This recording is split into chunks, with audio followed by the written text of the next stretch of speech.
Please enjoy this feature presentation of the Crooked River Radio Network. This program may contain adult content and is intended for mature audiences only. Radioactive is sponsored by CrookedRiverRadio.com. Crooked River Radio is an internet radio station that is live 24/7 playing rock and adult contemporary top 40 hits from the 60s through the 90s. You can find us on Live 365, Simple Radio, Roku, Radio Garden, and even Alexa, as well as our website. Come on and join us on the Crooked River.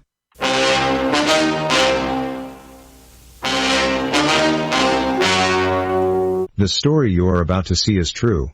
However, the names were changed to protect the imbeciles. Ladies and gentlemen, here it is. The most listened to radio show on the planet. Even the other stations are tuned in too.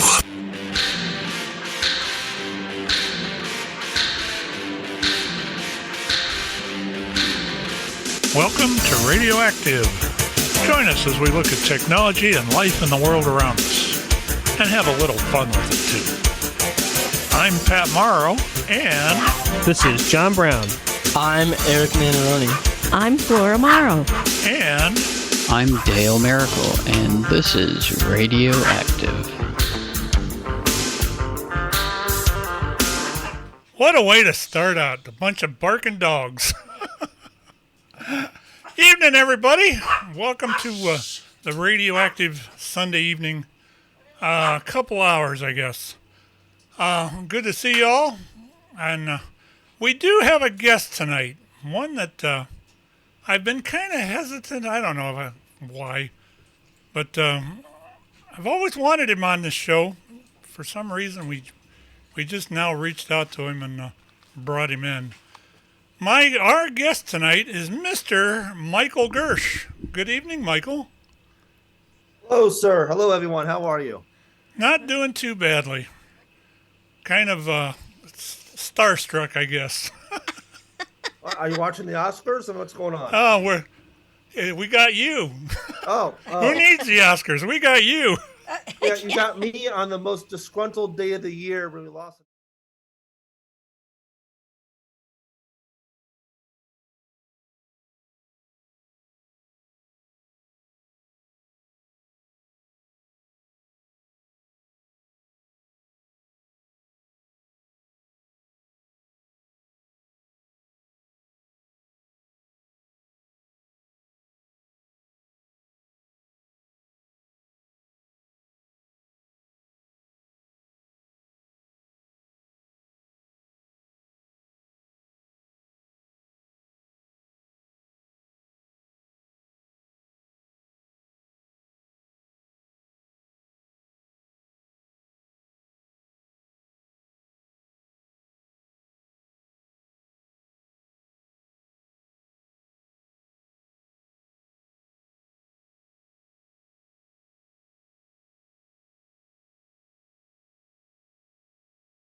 Years. Speaking as a professional speaker about the same time. Wrote a book, published a book, took me about 20 years, published that in 2019. I am a survivor of a drunk driving crash that killed my mother and almost myself when I was 8 weeks old. All my bones were broken, my skull was completely fractured, so the fact I am your guest tonight is an honor, and I'm humbled to be here. Humbled to be anywhere, I guess.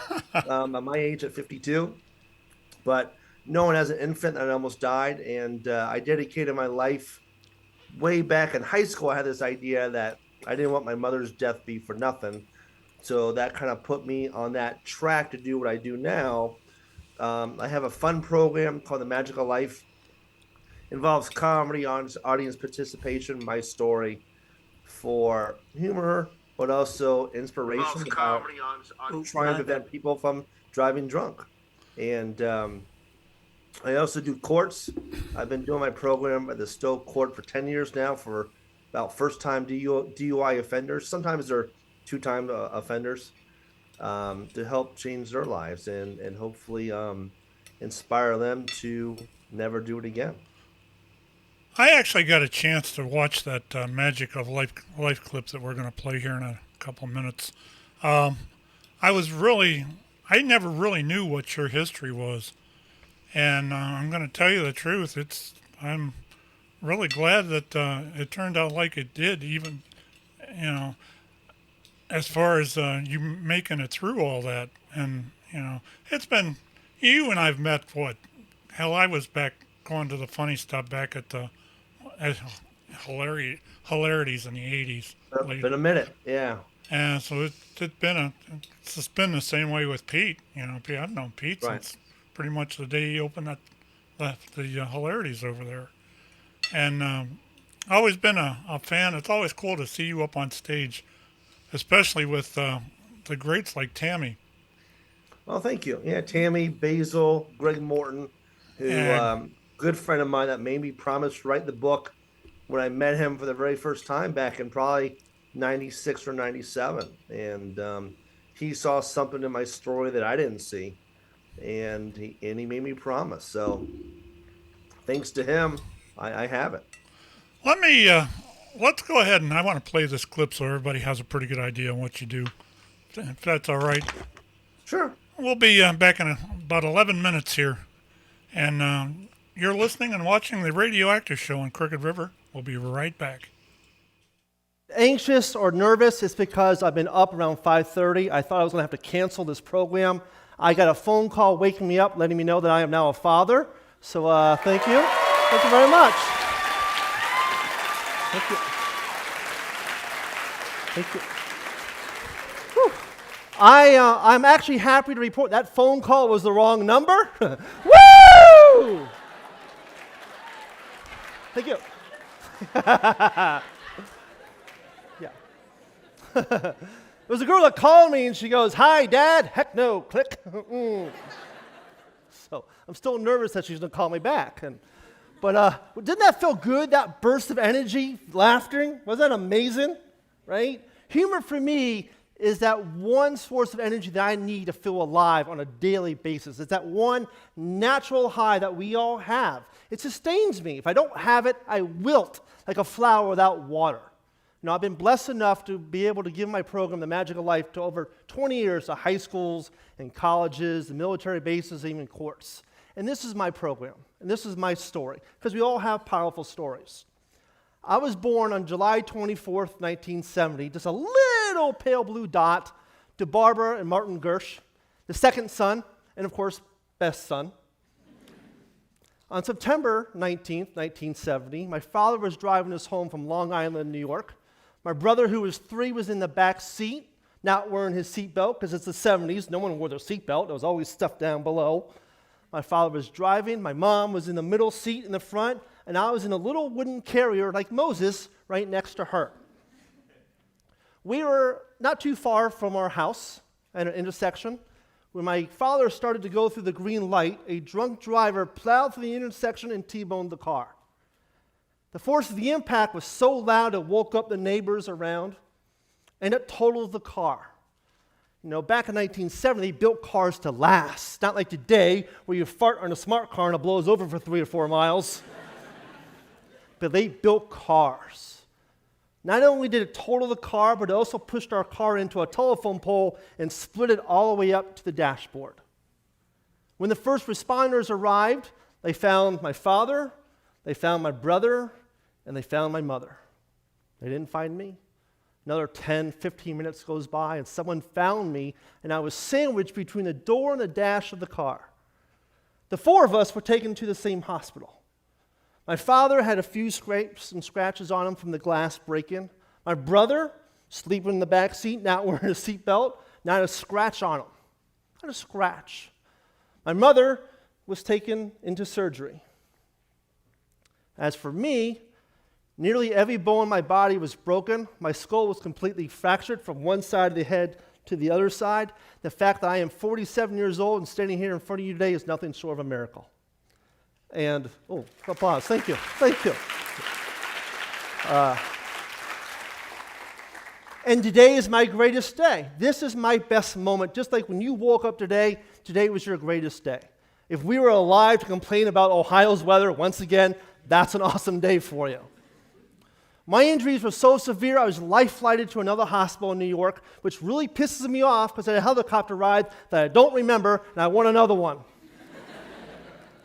My uncle said I had no neck, it was just my head sitting on top of my shoulders, and my aunt said she lost count of how many blood transfusions I had in order to survive. I have three scars on my body that I have no idea how I got. I have 2 on my ankle and 1 on my arm in here for the blood transfusions. The doctors had no idea how I survived. In fact, I had to be put on a special board so I would heal. I had to go back to the hospital for months afterwards to make sure I didn't have any brain damage. And as you could tell, I'm perfectly okay. Really? You laugh for that one? I thought we bonded in the room, people, but no.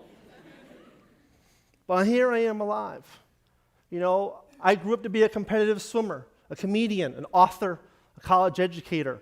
I'm still holding out hope to be Spider-Man one day. I still have dreams. But as I tell you this next part, I want you to close your eyes for a second.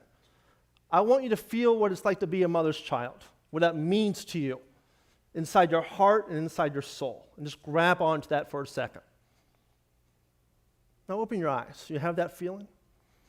My mother, who was 28 years old, died the morning of the 20th due to her injuries. So now you're looking at a mother's child who never knew his mom because someone made the wrong decision and took that away from me. I never had the chance to run home from school and say, hey, Mom, look what I drew for you, or hey, Mom, what's for dinner, or hey, Mom, I love you, because someone drove drunk and took that away. You know, MAD, Mothers Against Drunk Driving, would call me a victim and survivor. And I hate the word victim. Oh, I'm not a fan for that. Because if I was a victim, I couldn't share my story. You know, a victim holds on to whatever's ailing them and uses it as an excuse towards life.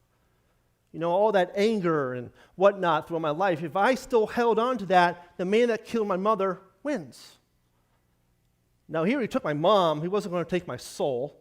So I like being a survivor, because survivors overcome, they adapt. And you saw many survivors on this stage today, and I thought that was awesome. Nice round of applause for all of them. Fantastic.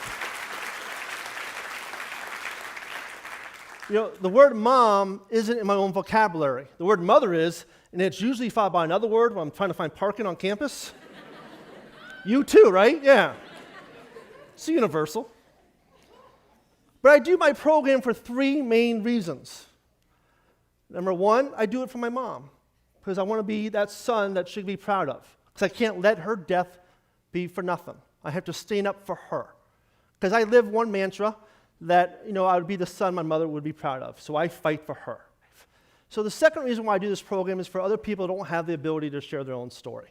I'm going to mention Andrew Monchek, who was a Stowe grad a few years ago. After graduation, he was killed by a drunk driver. So I speak for other people that I have met throughout my 47 years that don't have the ability to share their own story. Because, you know, it's our fight. Third reason why I do this program is so you don't have to. So you don't leave here and make a wrong decision and you kill someone or you hurt someone. And not only that, one of my best friends, Big John Kelly, who even knew my story, died as a result of being a drunk driver while he was being pulled over by the police. So if it happened to one of my best friends, you can't sit there and think it can't happen to you, because it can. You know, but we have that power to make our community safer. We have to make that change. You know, 2 in 3 people will be impacted by drunk driving in their lifetime. And I'm pretty sure I'm not the only person in this room who is impacted by drunk driving. Show of hands, how many people have been impacted by drunk driving? Look around. There's at least 7, 8, almost 10. I speak for you, because your story is my story. 2 in 3, that's ridiculous. That has to go down. What's even more ridiculous, in the last few years, over 10,000 people have died from drunk driving. 10,000. And we all know better, right? I mean, and I'm pretty sure in 2017, the numbers will be about the same, over 10,000 people. And we know how to stop it, right? We know the cure for it. What is it? Don't do it, right? Common sense. But common sense tells us no one's using common sense. So I have 3 easy things in order to bring these numbers down to save lives. Number 1, have a designated driver before you go out. Not at the end of the night go, well, how many beers did you have? I had 6. I had 12. You're the DD. No, it doesn't work like that. In fact, being a designated driver, you could have your fun too, because you could drop your drunk friends off at the wrong house and try to watch them get in that house. You need your fun too, right? So have a plan before you go out. Assign a designated driver, and wherever you're going, tell the bar, tell the restaurant that you're the DD. Maybe you get a free meal. Maybe you get a discount. That's pretty awesome. But have a plan before you go. Even if you use Lyft or Uber or a taxi, don't get so intoxicated where you put yourself in harm's way, because nobody wants to see that. So it's 3 easy things to bring these numbers down, and we have to. We have that power to change. We have to make it happen. You know, this is the only picture I have of my mom and myself. My brother ruined it by being in it. And I'm starting to have the same hairline now as I did back then, and it's really starting to piss me off. Thank you for laughing at that one too, my friends. But I have this 8x10 by my front door. So when I see it as I leave my apartment, I think, A, how can I make someone laugh today? And B, how I can make a difference in someone's life. And that's what I live by. So when I come home, when I see it, I think, was I a good son? Did I live up to my promise? And hopefully that answer is yes. And before we leave here today, I have a Magical Life bracelet on that says, I pledge not to drink and drive. And on it, it has 3 initials. Barbara Gershe, has AM for Andrew Monchak, and it has JK for John Kelly. And it says, I pledge not to drink and drive. And if you're with me and you change and you pledge not to drink and drive, I will have some for you. Hopefully I won't run out, but find me afterwards. If you want one, then I can't thank you enough for that, because that means you're taking a pledge to make the world a better place. And we can't ask for anything better than that. Now, before I wrap up, I want you to do one thing for me. I want you to take 2 fingers and put them against your neck where your pulse is. And I want you to close your eyes. And I want you to focus on that heartbeat, that pulse. Very good. Open your eyes. You know what that means when you feel that? I'm sorry, what? You're alive. And if you're alive, you can have an awesome day, and you can make a difference. Because as a pale blue dot, that's really the magic of life. Thank you very much.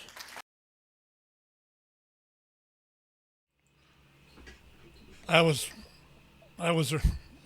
very moving, Michael. I think when I found that this afternoon and I watched it, I didn't realize the background that you had and the stuff in your early life.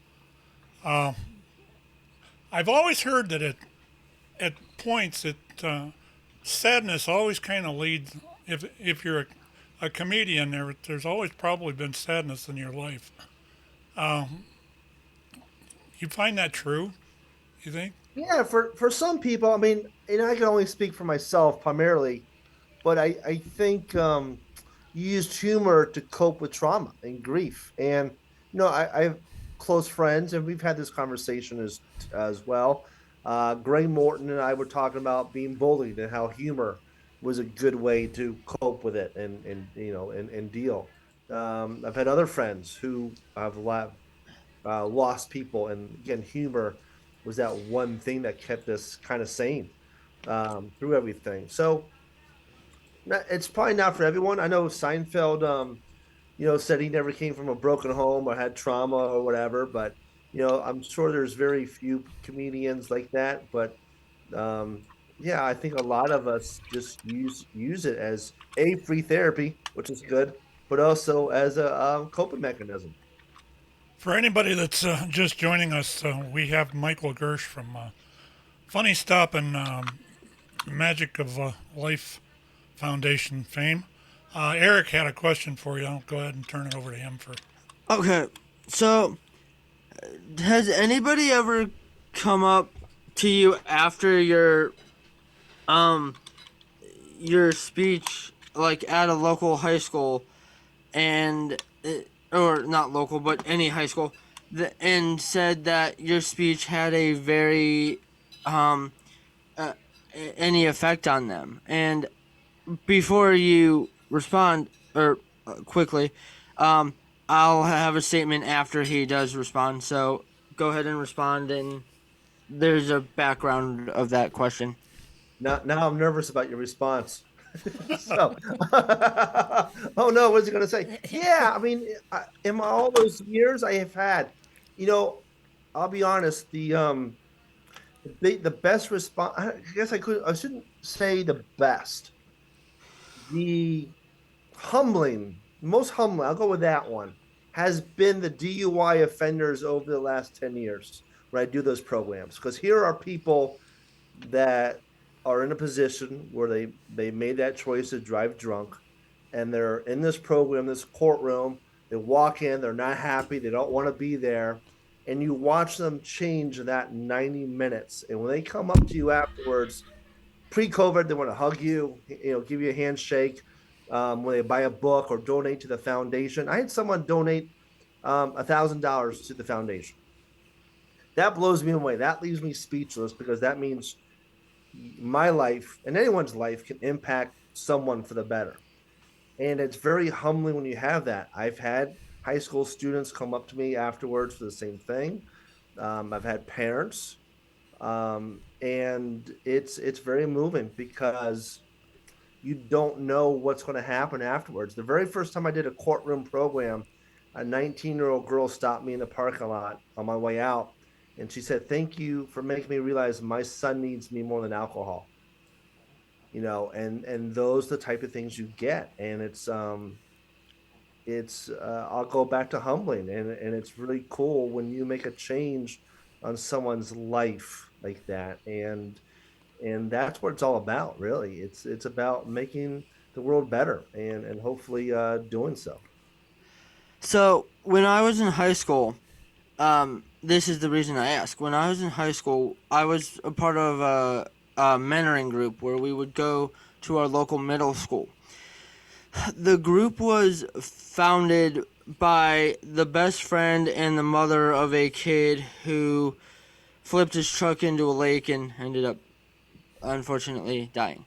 Um, and we used to talk to it was the group was based on talking about decision making or experiences of from people in the group, whether it was drunk driving, or I mean not drunk driving, but drug use, abuse, neglect, or just stupid things we've done, hoping our stories would kind of help the younger kids learn. And we had so many kids come forward and break down into tears and talk about either their experiences with abuse, and we would get them the help they needed, or I remember one who their friend was addicted to drugs, and this person, I forget if they were in 7th or 8th grade, and she just broke down because um uh it the story just hurt her so bad, and they ended up getting the person the help they needed. And then there was another case of abuse that somebody was going through, and they spoke up, uh, and it was just the knowing that we had the effect of that strong of effect on kids, that they were able to speak up and then get the help they needed. That meant so much to, I think, all of us. It is, and what you did was, you help someone, and you never know who you're going to help.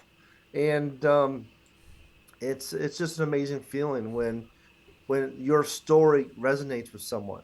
Um, and you know, and it, it does make me speechless at times because you just don't know who you're going to impact for the better. I mean, even now I'm talking about, I've done a lot about men's grief and trauma and depression and every time I share my story like on an avenue like this, and I can't thank you enough for the opportunity, you hear about other men going through it, and we never want to be alone in that either. So it's always nice to know other people are going through the same thing, and how can we help each other. So kudos to you in terms of what you did for helping other people. Thank you. The excuse me. I guess the one thing as far that kind of hits home with me was your comment about the men's grief and stuff like that. I personally have been through more than enough of it. Back in 2006, my wife passed away, and that was probably the hardest grief of my entire life at that point. Fortunately, I came through it. A couple of years later, I met my wife Flora, who she's awake, right? She's awake. Yes. Hi, Flora. How are you? Thanks, dear. Love you too. But fortunately, I met her, and things turned around. I could not imagine what it would be like not to have the help like that. The big thing that I did though, when I was going through most of mine, I fell back on my religion, and the I had never been for most of my life. I'd never been that religious. I was a Catholic. I was a cradle Catholic. I was baptized, but for the first 48 or 49 years of my life, after I was 11 till I was about 49, I never really followed anything religious-wise. And all of a sudden, my world gets turned up and upside down, and that's where I ended up. Do you did you have any kind of experiences like that? I know you were young like that. I can understand. Yeah, when my dad passed away in January of 2018, and then my aunt, his sister, died 9 days later, um, and I ended up in grief counseling 1 week in June because there was a week I wasn't going to see the end of it, and it's not because I wanted to die; I just wanted the pain to stop. And I had a plan. I've had plans before, um, in my 20s and 30s too. But this time I was sure of it. This time I was like, yeah, I'm going to do it. And then what made me stop was thinking about my loved ones, my brother, the woman that raised me, my brother as her own, a woman named Dolly.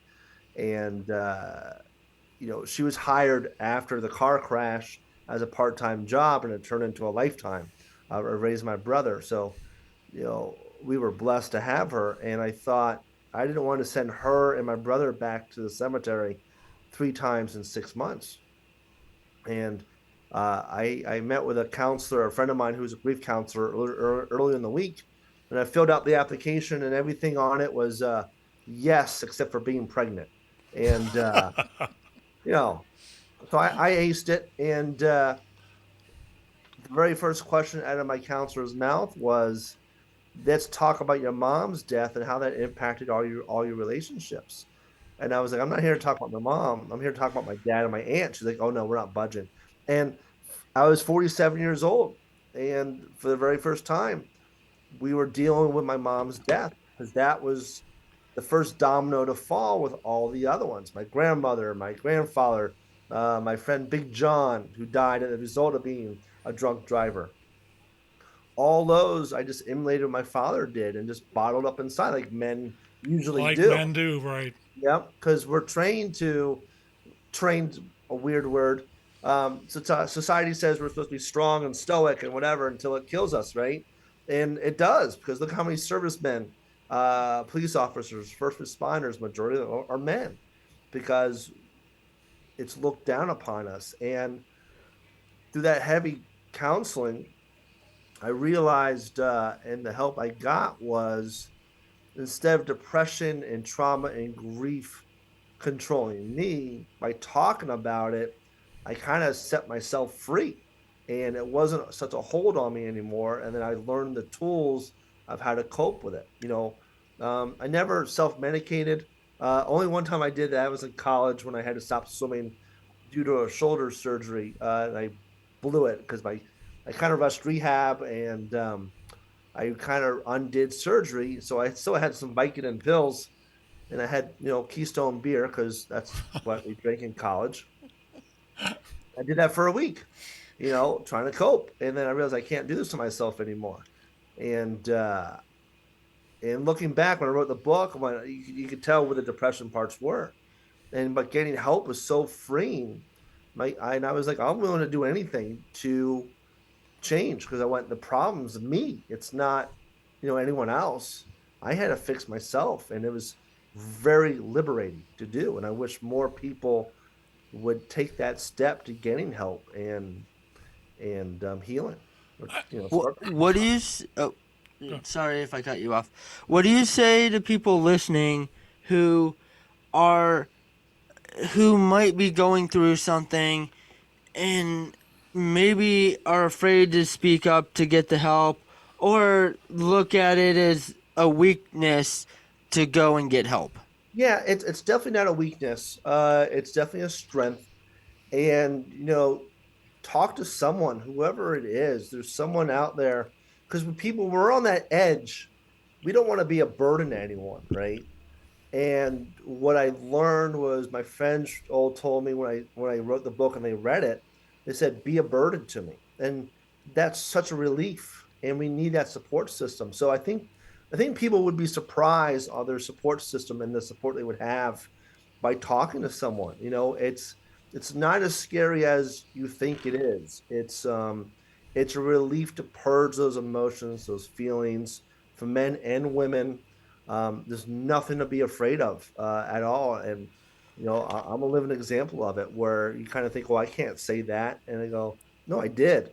And even writing the book was therapeutic. I had family members who said, oh, we thought you were always okay. Well, I was a kid. No one knew to ask anything. I was busy swimming, reading Spider-Man comic books, pretending to be in the band Kiss, whatever it was. It was just a distraction, my creativity and doing those things. But to go back to your question, you shouldn't be afraid to ask for help, because if you do something stupid, there's going to be loved ones wondering, why didn't you ask for help? And our lives are too important, and they're too precious. I mean, you are loved by people that want to see you happy and healthy. So if you're listening and you're thinking about it, definitely do it. I mean, there's nothing to be afraid of, in terms of letting those emotions out and those thoughts out to someone, because it's helpful. And we need those tools to learn how to cope.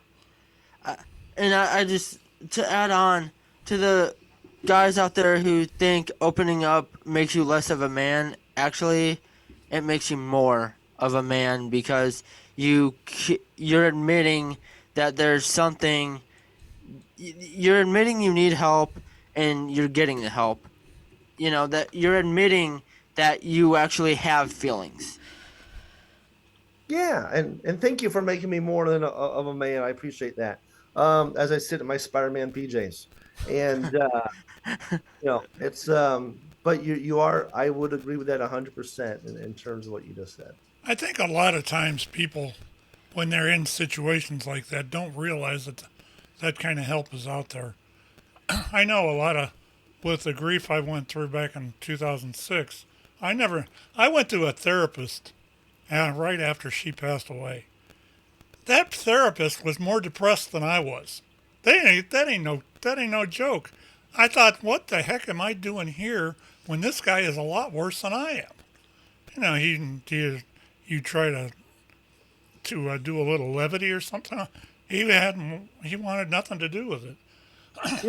It's interesting, because in the books I read about trauma and grief, it takes about 10 to 12 times to get comfortable with a counselor. And, not everyone we're going to match up with. Luckily, I knew my counselor.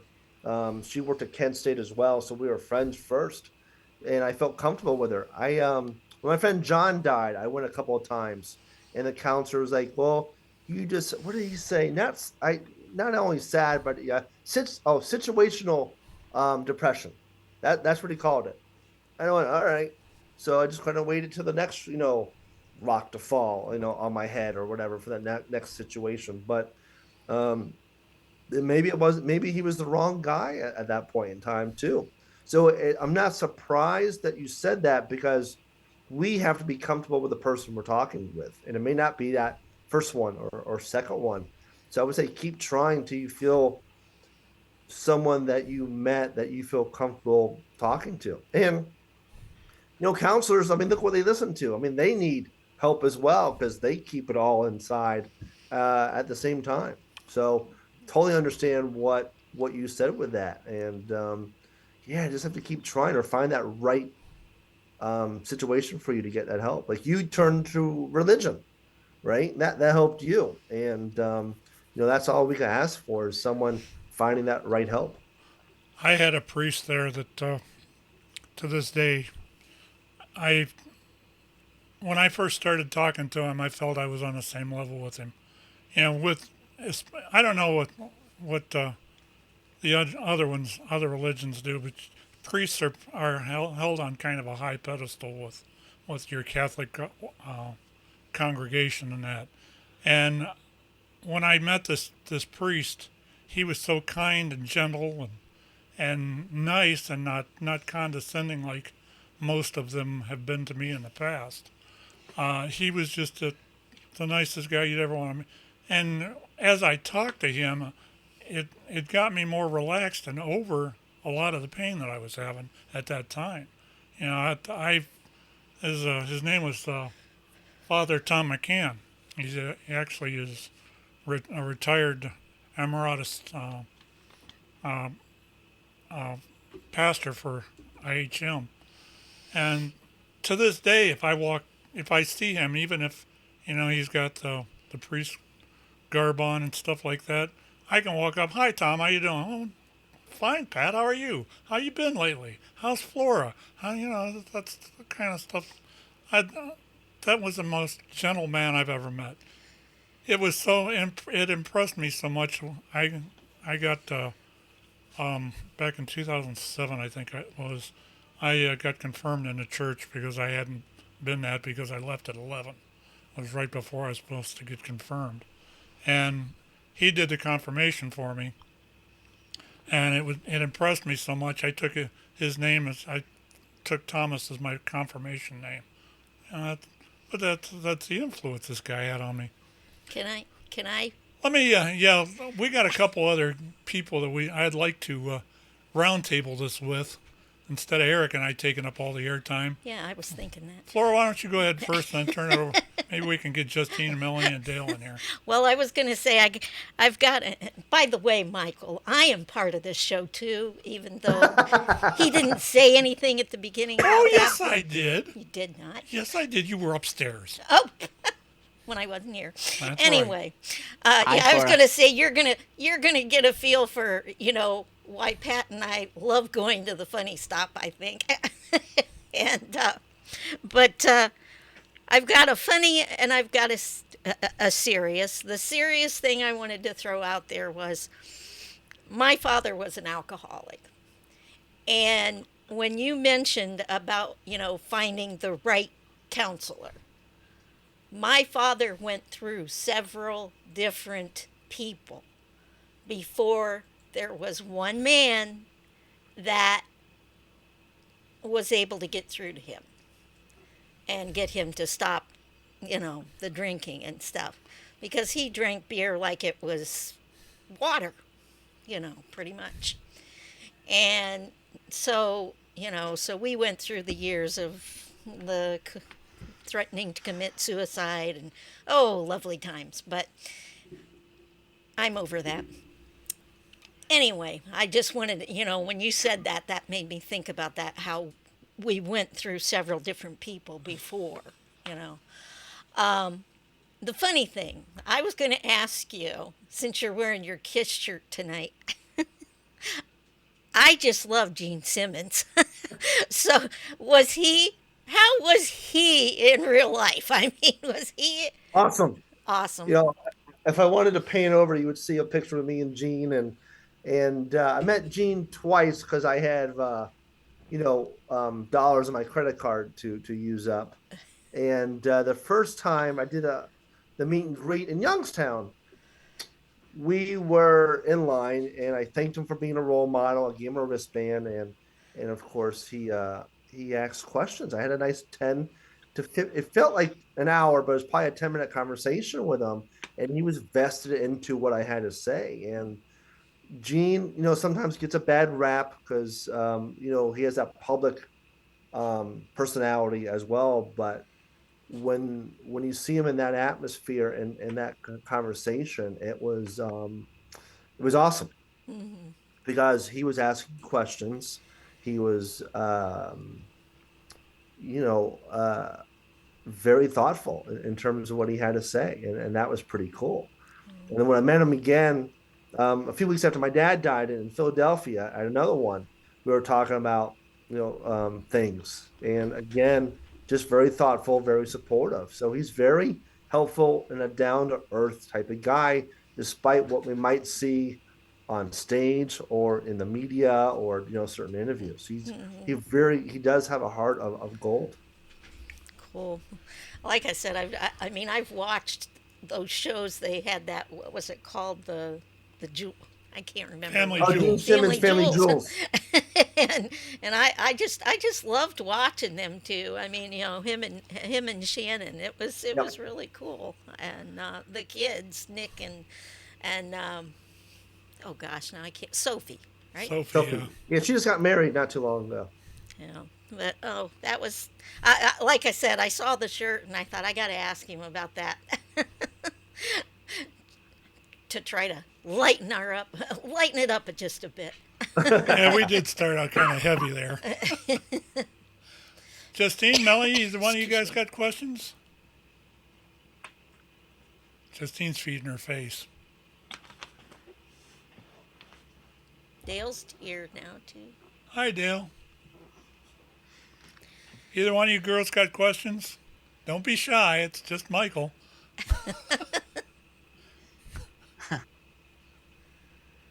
Crickets. Don't all talk at once. I'm thinking. Uh-oh. Wait a minute. Oh, I know. no. Here, I'm clearing the smoke. See? I'm trying to think, but nothing happens. He was waiting for that. I'm a sound effect wizard, Michael. We got things like the peanut butter box is here. We didn't hear that at the beginning. I love boobies. Oh, good God. Really? you've been initiated now. Thanks. Either girl, going once, going twice. Oh, Yeah, I can't think of anything. Dale, any question? No, I just came into this, so I don't really know what you're all talking about. I know that the Flora had mentioned about Kiss, and I just wanted to interject a real quick thing I saw. This was when the Family Jewels was making its press run when it was first starting up, and there was an interview with Gene Simmons and Shannon. And I can't remember if this was a Howard Stern interview or if this was somebody else. I can't remember. Too many years ago. But he said, Gene, you've had such a long career. It's like, you've seen it all. You've done it all. He says, what regrets could you have by now? And he says, disco. We were under contract for, I can't remember if he said it was 1 or 2 more albums, but it's something like, we're under contract for another album. And they came to us, and this record executive, he didn't ask. He says, when are you going to release the disco album? And they're like, huh? Kiss doesn't do disco. Well, after a couple hours of negotiating, Kiss does disco. He And said, yeah, yeah. Shannon starts laughing, and Shannon's like, "Dude, tell him what your retirement plans are." She goes, "Yeah, if I ever retire, I am going to take a van around the entire United States and collect up all the disco albums. Then we're going to have an album breaking party in Madison Square Garden so that nobody ever has to listen to it again." Right, Speaking, and oddly enough, Paul Stanley wrote "I Was Made for Loving You," which is the song that Gene Simmons hates the most. Yeah, I didn't want to go into the whole thing. I just was given the Cliff Notes version. But yeah, it was a very, excuse me, a very entertaining interview. But out of all the things that he had done in his entire impressive life, he wants to get rid of the disco albums. in case you're just joining us, we are with Michael Gershe he's a kind of pretty well-known comedian, I guess, and he's also the founder of the Magic of Life Foundation. Speaking of Kiss, one of the words.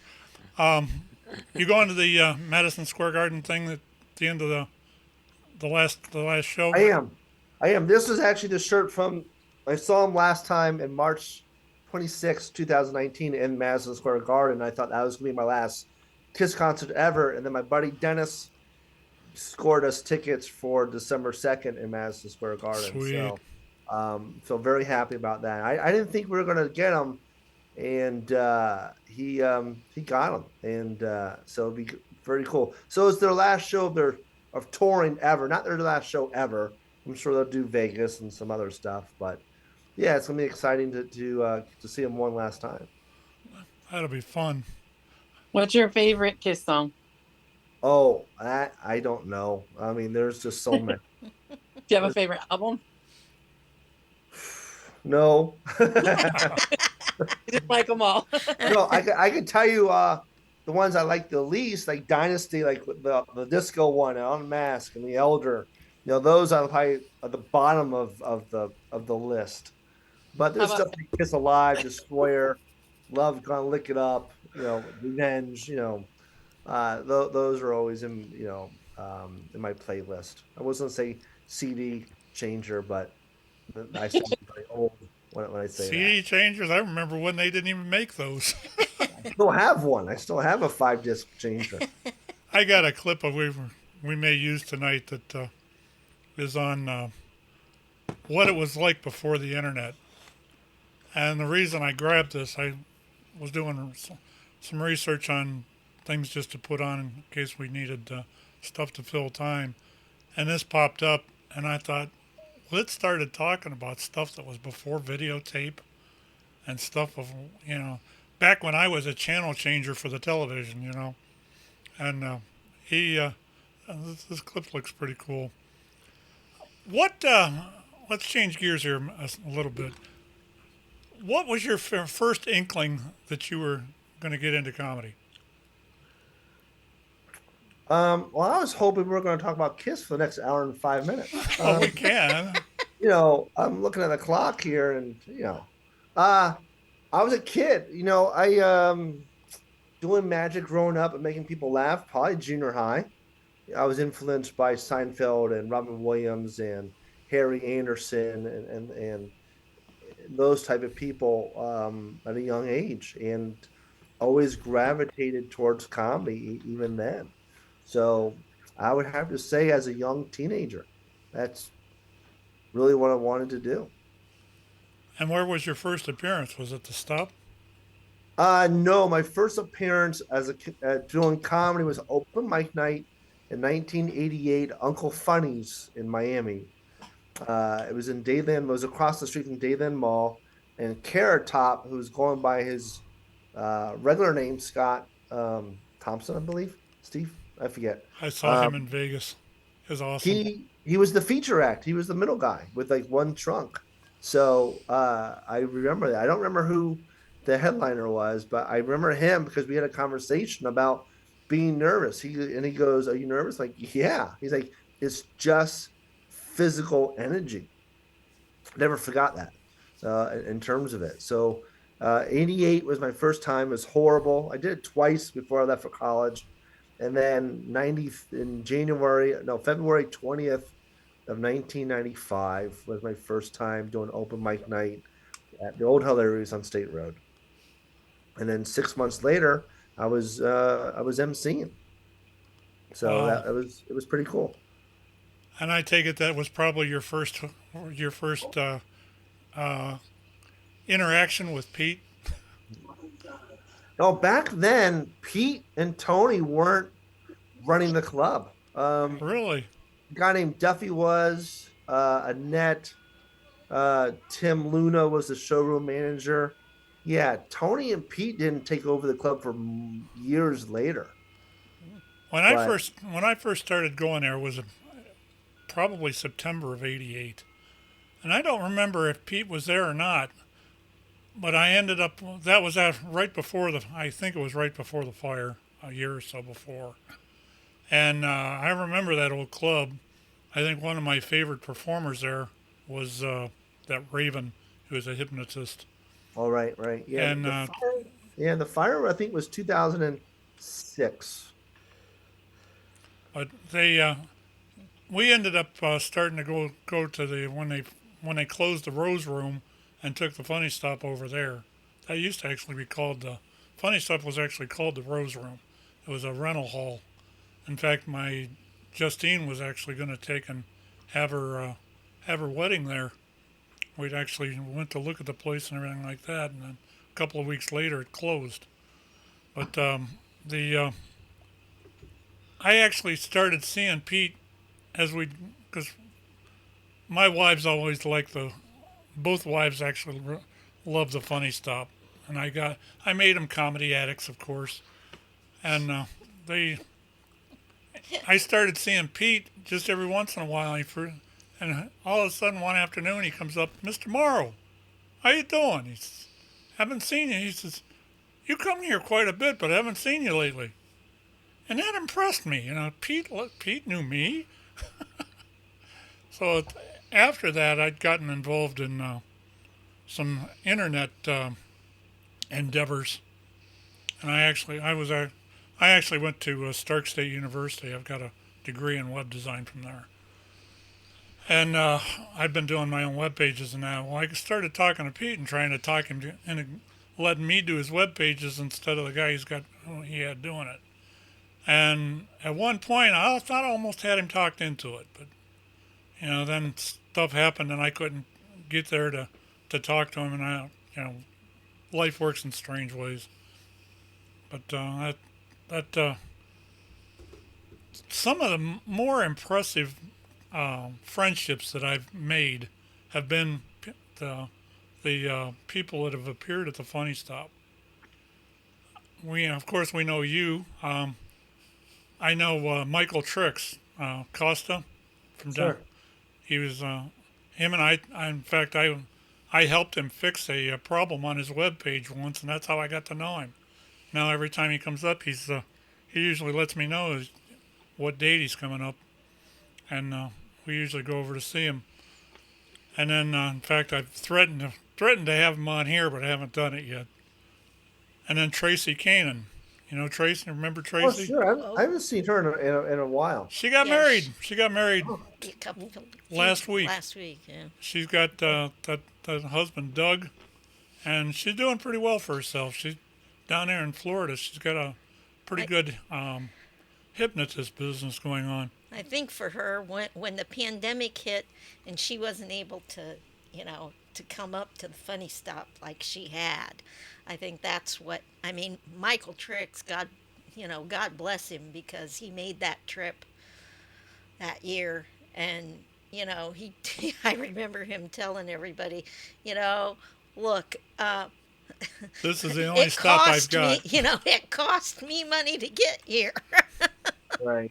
But, it was like, oh my gosh, it was just so great to be able to get out at that point and to be able to go. I love when they had watching you and Basil, and Mike Conley, right? The three of Right. yeah, because I remember the what was it? The Jew, Oh yeah, the the Jew, the Catholic, and the Greek. Greek, yeah, in a Lebanese.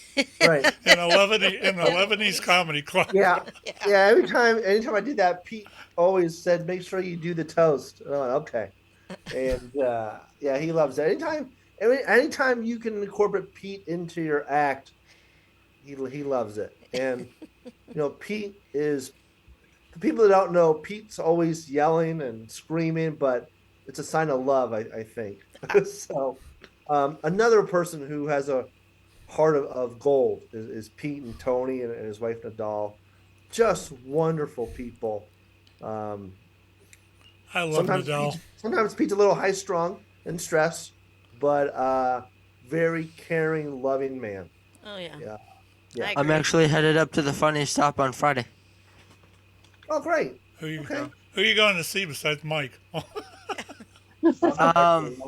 I think it's Brandon Iyer. Okay. That should be pretty good.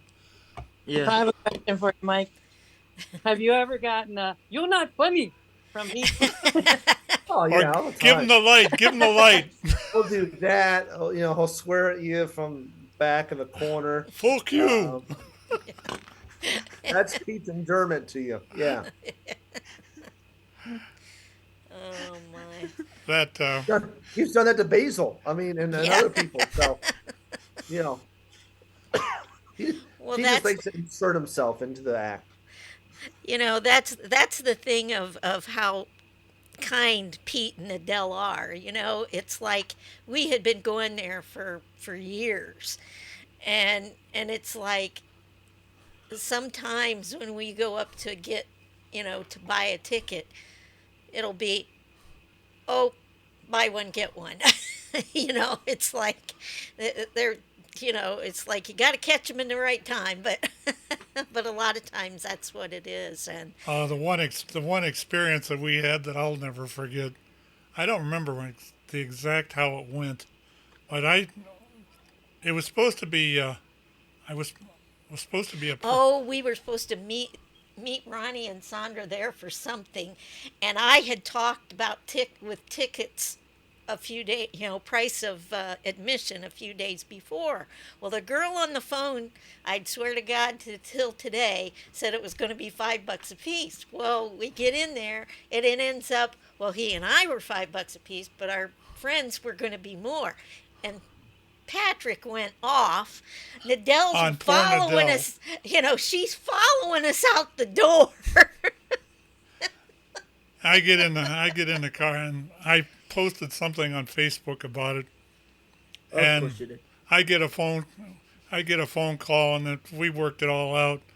And the next time that I went up there, Pete was, I don't know where Nadell was, but Pete was working the door, and he says, "What's your number?" I gave it. "Oh, Mr. Morrow, you're the one that makes me fight with my wife." Oh, man. Not bad. Yep, that's Pete for you. Yeah. Oh, brother. Anybody else? Look at this. My son. I was going to ask you. My if you son and noticed. daughter-in-law are in here. Hello, you two. Who's there? Nobody? All right, now can you hear us? Yeah, now we can hear you. Okay. Am How you guys doing? Not doing too bad. Say hello to Michael. Cool. Hello, how you doing, Mike? I'm good. You guys? Doing good. That's cool. We've been listening to you guys for a while. We just turned it on the Zoom just to see what's going on. Yeah, Mike, my son there actually has a podcast with us on Saturday mornings usually. It's a sports show that we do. So kind of a podcasting family here, as you can see. We do it. Four guys on sports. Sometimes it's more, but. And we talk about them evil Browns and them evil Pittsburgh Steelers and then evil Cowboys. The beloved Cowboys down here in Dallas.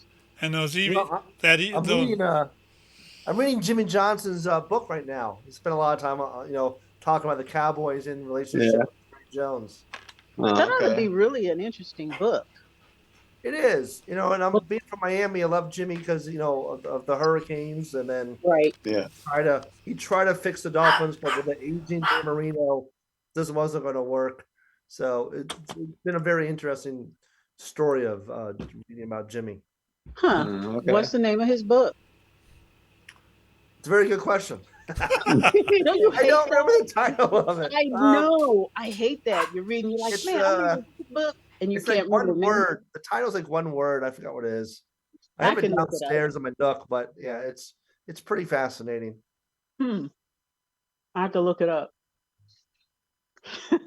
I know the title of my book. I have it with me. But Jimmy's I can't remember. And so, what was the title of your book? Hold that up. It's called The Magical Life: A Son's Story of Hope After Tragedy, Grief, and a Speedo. Okay. And a Speedo. I was a swimmer. I'm not wearing one now. That would be weird. Yeah, it would be a little. The Jimmy Johnson book is called Swagger. There you Swagger. go. Okay. Okay. I have to look at. I'm gonna have to get it. My You guys all still there? Yeah. They may still be there, but I don't know if they can hear me. Yeah, we got you. Oh, okay. I was gonna say I may have to get Jimmy's book and read it, because even though my hubby is a sports fanatic, one thing he's probably not gonna do is read the book. I'll have to read it and then basically give him the Cliff's Notes. You sound like me, Sean. A chip off the old block. Oh yeah. We usually do this segment that's called Flora's Corners. And what it is Flora asks us questions as far as, and we have to give an honest and direct, honest answer. So we'd like to. What was that? Who laughed? Me, Sonia. So because he said direct and honest, and that made me laugh. For the most part, we had some very honest answers here the other week. Maybe a little too honest. Now, Erik, is your grandma listening today? No. Okay. Good. I don't think Good. I don't think she's listened since that day. She never came back. I might. Yeah. We Michael, have that effect on people. A few weeks ago, I asked the question of everyone: if you ever got kicked out of the library and why? Well, Justine started it. She said it was for having sex. And I said then, which shocked her father, and then I said, well, I probably should have gotten kicked out of a theater in Wadsworth once, and then, of course, Patrick You was can imagine my shock. He was just stunned. And then afterwards, we find out that Erik's grandma was listening that night. And so, of course, she was not too thrilled with these people he's hanging out with. But anyway. We try to be a good influence on the boy. No. What the heck? Try. I almost got locked in the library once because I guess they were closing, and I was just like so engrossed. Instead of actually checking out the book, I took a book down off the shelf and sat down on the floor and started reading. Yeah, I almost got locked in. All right, Flora, why don't you go ahead and start the. All right, give us a good one. I'm going to pick one of the good ones here. Lord. Okay, we'll start out with this one, which I was mostly concerned about. Have you ever gone a day without wearing underwear?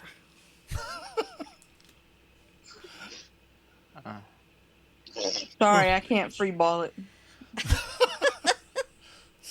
So yours is no, huh? Nope. Erik? Not at all. That's weird. I don't know if I want to. And with Gershe's connection with Mike Conley. I don't know if I want to know that answer either. What do you think COVID was for 2020 and being home? The question would be how many days in a row did you not go in underwear? That's really the question. You know, I was home for 18 months, bro. You know. Why would you wear underwear? Exactly. Anybody else want to answer that one? Dale, maybe? Was it too much? Did I say too much? You're fine. No. It gets a lot worse here. Okay. Oh, my. Anybody else? Not the really. question? What was the question again? I feel like we've talked about that before, though. Are you serious? No, I don't think we have. I feel like it's come up in sidebar conversation. What? What was it? Have you ever gone without underwear? Yeah. Yes. Commando, cool. And this is Okay, where so what Dad is the- finds out things. This is way too much TMI for me. I think I'm going to turn my headset off. I think I'm gonna go burn my ears off now. There are days these guys just leave me going, oh my God. It's not like there's a visual going on here. I mean, come on. But don't ask a question if you don't want the answer. Yeah. And she said honest answers. Yeah. That's right. Oh my gosh. Let's see. But is it really honest? That's the question. Huh? But is it really honest if that's the question? Or are people just trying to be funny? That could be, Eric. I suppose. They were nice answers. We could just try being funny. Yeah. Of course, I didn't answer the question because I'm not going to tell. Do tell here, my dear. She just wants the dirt on all of us. Well, I'm finding out even more about you. First it's the theater, now it's about the underwear. Oh, what the heck here? Ever. All right. Has someone caught you dancing in front of the mirror? Wait, what? Has someone caught you dancing in front of the mirror? Oh, never. Nah, never. Never. With no underwear on? And in the library, too. Yeah. Exactly. I need a fifth on this one. Oh, you guys. Oh, my. You started it. You had started it the last time now. I didn't say anything. Oh, yeah, right. Yeah. I didn't. Poor innocent Sonia. Mm-hmm. She almost got stuck in the library, and then she could have had the mirror all by herself. Dancing in front of the mirror with no underwear. Yeah, I could have gotten stuck in the library, dancing in front of the mirror with absolutely no underwear on, and no one would have cared because no one would have seen me. So you'll never know. And it would have been so invigorating. Exactly. Unless there were cameras. Oh, you guys. And that was probably before there was such thing as security cameras. Exactly. Oh, who cares? Oh, no. Look, your next Thanksgiving dinner together as a family is going to be very different. You don't even want to know about last Christmas. Mike's probably thinking, what a strange. Oh, dear. Sad part is I married in and I fit right in. Yeah, gee, Michael, you don't have anywhere to go for Thanksgiving. Some year you ought to come over. Give us a call. Oh, don't worry. I'll be in the library. Don't worry. You'll be locked in a library. Locked in the library, no underwear, dancing in front of the mirror. I was ticked off. The escalator's no longer working. Trying to go down. Oh, good grief. Oh, my. Well, Is Ellie listening tonight? What's that? Yeah, Is- she's listening. She have any answers or questions? Not so far. Oh, okay. I guess there was a sale on somewhere, and they had to go to the sale. So Oh, okay. Melanie, thank you for that text message. what Welcome. text message? Her told me- boyfriend was on TV. Talking The about Rock was on TV, and Oh, damn, he was good. somebody's watching the show. you'd like to see him in the library with no underwear on in front of a mirror dancing. Why is The Rock on TV? Amen. The Oscars. Oh, yeah, Oh, the he's Oscars were on tonight. at the Oh. He's a Oscars. presenter. Yes, dear. Yeah. Ah, All right, we got a couple of clips we can probably start playing here. What, you don't want any more Flora's Corners No, questions? No, I can I'm do it. kidding. Do another one. I'm kidding. No, I'm go ahead. afraid. Be very afraid. Everybody's brave. More. I don't have any. we want more. We want more. More. More. Oh, good grief. This is a rough crowd. Let's see. What is the most irrational superstition you have? Man, that's a good one. Oh. Not wearing underwear. Staying in the library after it closes, not wearing underwear, staring in front of a mirror.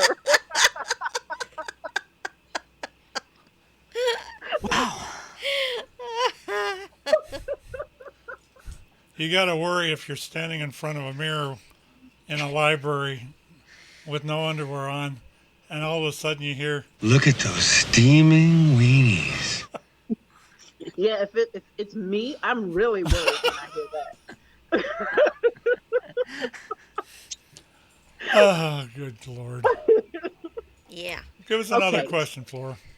Well, give me a minute. I unhooked my Give me a Irrational minute. I superstition. unhooked my mic because my I think mine would be goobered up. having somebody sweep under my feet. There. I think my irrational superstition, I got it from my mother, was on New Year's Eve, you have to have money in your pocket on your person so that at midnight, going into the new year, you will have money throughout the year, which has never worked. I just want you to know, but I do it every year. I think that's that whole thing of like when Patrick tells us we got to eat sauerkraut and pork around here. I don't know that that's been a ever done tradition us in my house for a lot of years. I don't know that that's ever done us a whole lot of good either. Yeah, my family, we always had collard greens because they're supposed to represent wealth, which again didn't work because if that were true, we would be some of the richest folks around. Oh dear. Let's see. Irrational superstitions. Kind of an oxymoron anyway. I mean, superstitions tend to be irrational anyway. Good point. I can't think of. I got several superstitions. Don't break glass or a mirror. The umbrella. There's that mirror again. Don't open the umbrella in the house. Yeah, that's right. Which, okay, now that one to me makes sense because unless your roof is leaking, why would you open the umbrella in the house? But, like, what happens, though, if you open the umbrella in the house? Does it really bring you bad luck? Try it, Eric, and let us know. Yeah. Yeah, Eric. Give it a shot. None of us have done it, but you, Mr. Now, you go right ahead. If you let us, you report next week what happens to you. And walking under a ladder. Okay, now I kind of get that one because I thought that was okay. But it's okay Sorry. to me walk under that ladder if nobody's on it and nothing's on it. exactly. But if something's on that ladder or somebody's working on that ladder, I'm not walking under it because my fears are I'm going to knock it over and we're all going to go tumbling down. I thought that was that. Don't stand under a tree in a rainstorm or lightning thunderstorm.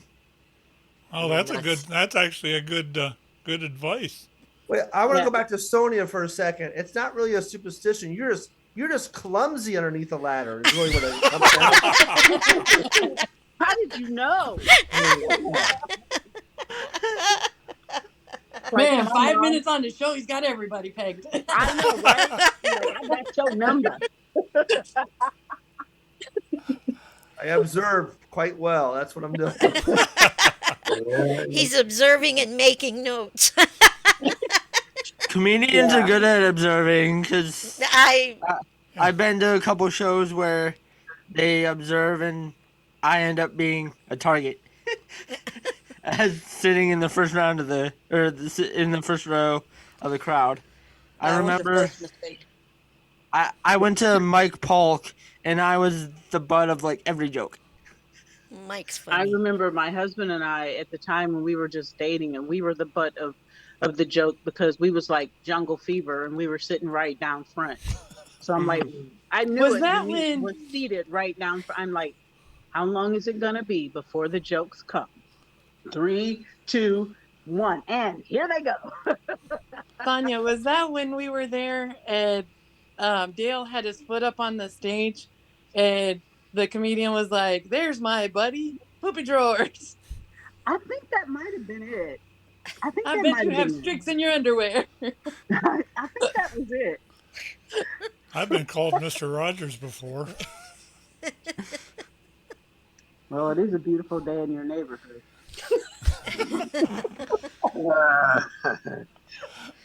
Oh my goodness.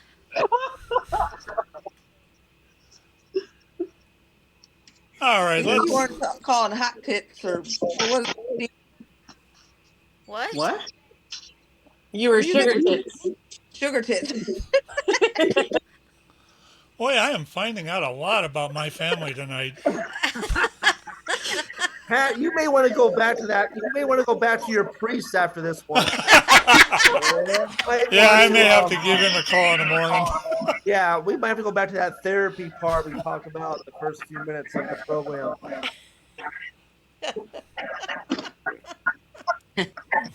Oh my gosh. Who's doing that? What? Was echoing or something. I don't know. Maybe it was me. Glass or something. What? Probably we're trying to lean the phone against the glass here. We're at the dining table. Man, we were actually walking under a ladder. So you got another question there, dear? Well, Was that ladder against a tree in a rainstorm? I was gonna say this whole thing about the superstition around here anyhow. If you believe that you're gonna have bad luck if you cross the path of a black cat, considering we have a black cat that lives here. Maybe that's why our luck's been so crappy. I never thought of that. I wasn't going down that road. I wasn't trying to say that Aaliyah is bad luck. Believe in ghosts, Mike? No. No? I do. Flora does too. She thinks To this a- house to is a- haunted. To a point. You have to understand his deceased wife's ashes are in an urn up on the entertainment center upstairs. A few months before he and I got married and I was staying here, out of wedlock and everything. Living in sin. In Way to living go. in sin, Way to you go. got it. And he was working like second or third. Love is wonderful the third time second or around. third shift, and he was trying to teach me how to make his sweet tea. So I decided, okay, I'm going to make this before he gets home. And I'm up there at about 10 or 11 o'clock at night making this tea. And all of a sudden, the hair on the back of my neck stood up. And I swear to God, I heard somebody go, "No!" So we've joked that it was probably Debbie telling me I was doing it wrong. Yep. But, yeah. There are days. I think she is here. She smoked, apparently, when he didn't know she was. And there are times That's the weird thing. There are times, I swear to God, I smelled it today, too. Wow. But, Sure, it wasn't the neighbors doing the chickens? Nope. I kept looking out. I didn't see anybody outside. We live in a kind of nice neighborhood over here. I've got a couple of, what are they? Neighbors. I don't know. They're They're, foreign. That's all I know. and Are they like Nepali, probably? yeah, probably. Nepal. Yeah, probably. They take and do, they get a truckload of live chickens, and for about 2 or 3 days, you smell feathers, burning feathers. Because they wow. singe the pin feathers off is what they're doing. I know what they're doing. Now let's take a little break here. I want to take and do this one of these clips. Well, Mike, that was Flora's Corners. Okay. Where to go? Hey, should we be worried about Justine? I mean, did she fall and not get back up? I mean, if she's looking at This is all we see. there is she like is. the light. I thought it was just the ceiling. I thought she fell and was a pipe for help. Yeah, she does that. All of a sudden, at the end of the show, she'll just disappear. You won't hear from her till next week. She'll just text me. Don't worry. I'll go rescue her. You only live half a mile away. And Flora, I'm in the process of cooking my dinner. Sorry, guys. Flora, this is what are you cooking? That's her version of life alert. Just point the camera at the ceiling. Yeah, when the smoke alarm goes off, dinner's done. Yeah. What you cooking? Justine, what are you cooking? Hamburgers and French fries. Okay. What time's dinner? We'll be over. It's Mike, done want to now, come over? so. Want to go over to Justine's for dinner, Mike? I only got 4 burgers. Sorry, guys. What? We had You got a knife, don't you? I mean, come on. Yeah, that's right. You got a knife. That could be 16 burgers. What the heck? You only need 8. They're called sliders, Justine. Hello. Okay, my bad. Well, we had shepherd pie, so. Yeah, your brother made an awesome shepherd. We got in the kitchen and Sean's like, I want shepherd's pie for dinner. I'm like, okay. So we went and got the stuff and he was making the meat, the filling part. So I did the taters part and we were in here cleaning and cooking. I'm like, this is fun. I miss this. I like it when the two of us are in the kitchen cooking together. That's the extent of our happiness, cooking. Kind of sounds like around here. Yeah, that's about right. Yeah, get in the kitchen and start cooking. That's it. I cook once or twice a month if I need to or not. Except most of our fun's spent on the couch watching reruns of Blue Bloods and. Oh, speaking of watching stuff, have you watched the Mandalorian, the newest Mandalorian yet, Mike? I have. Oh my! We just watched the second episode last night. I think it's better than the first 2. I just hope So far, it's been pretty good. Yeah. I hope they got an awesome ending to it. Hope so. I mean, the character development's been flushed out, those type of things. So I think now in the 3rd season they can just, do what they have to. Yeah, they can make the baby more into another Yoda.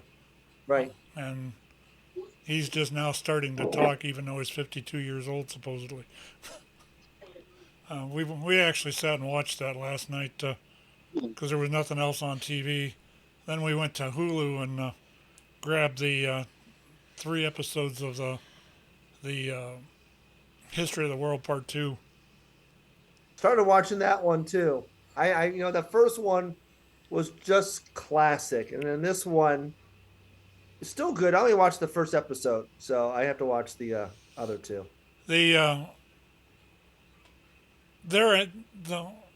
These half-hour things have their points where they're just ridiculously funny, and you could, I've always liked Mel Brooks anyway. I loved Blazing Saddles, and Mel Brooks was a genius. He really was. Well, we watched the. I think I'm up to episode 6 now. Okay. And so far, I've been pretty impressed with it. Some of it's kind of dumb, some of it's kind of gross, but for the most part, they keep referring to Rockridge, and it's. Well, don't ruin it for him. We're going to Rockridge, not that one. But it's been pretty.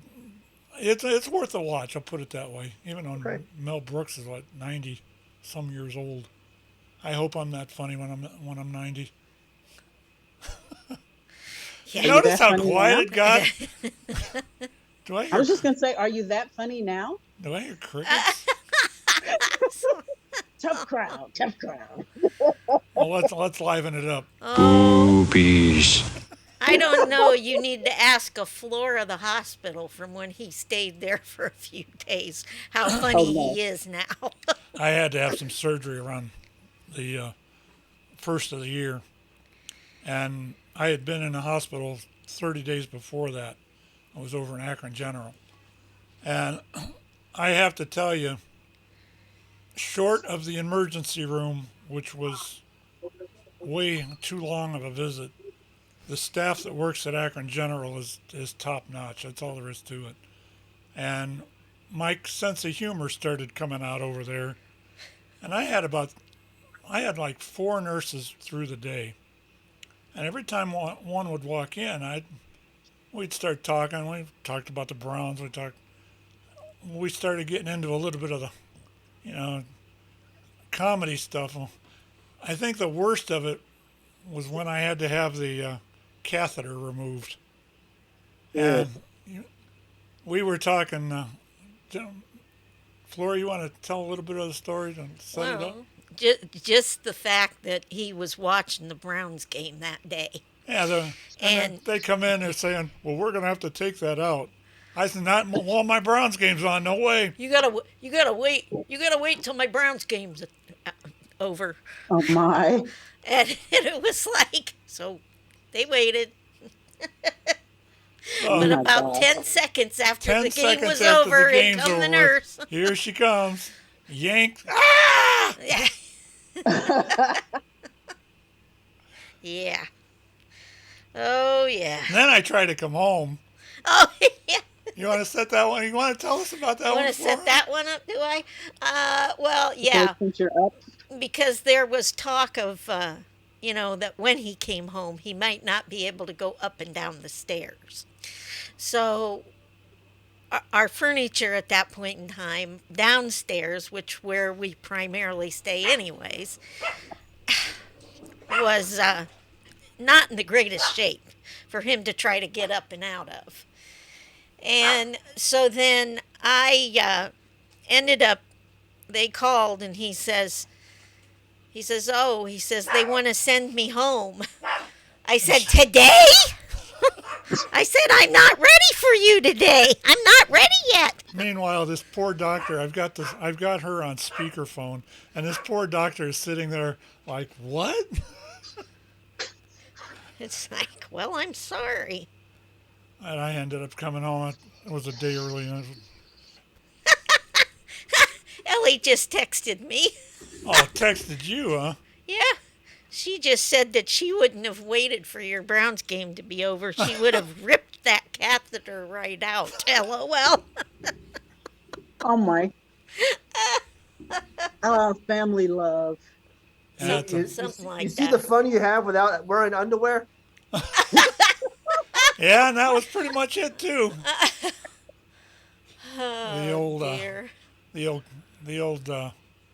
Yeah. But it was like, it's not that I don't want him to come home. I said, I just didn't know if he's allowed to go up and down the stairs. And that's when the doctor told her we could. He could, and I'm like, oh, well, then okay, he can come home. I was thankful for that. Yeah, well, partially. I kept trying to tell him, because of how much estrogen is in this house, that he needed to look at that as more of a vacation time instead of being in the hospital. Take a rest. The estrogen gets so thick around here, I got to have a machete and a flashlight. Anytime I want to go upstairs. It's the only way I can find a bedroom. Oh my. Yes, dear. I need a lightsaber. Yeah, that'll work. Yes, dear. Gotta burn some of that estrogen up. Anyway, Let's see what it was like before the internet. You guys game for that? I got a few minutes left. You guys game for that? Anybody? Sure. Sure. Why All right, not? I got about a 6 or 8 minute clip here. We'll play it. Then we'll come back and talk about it, and then we'll probably wrap things up here. So hang in there. You're listening and watching the Radioactive Show with Michael Gershe's guest, and we'll be right back.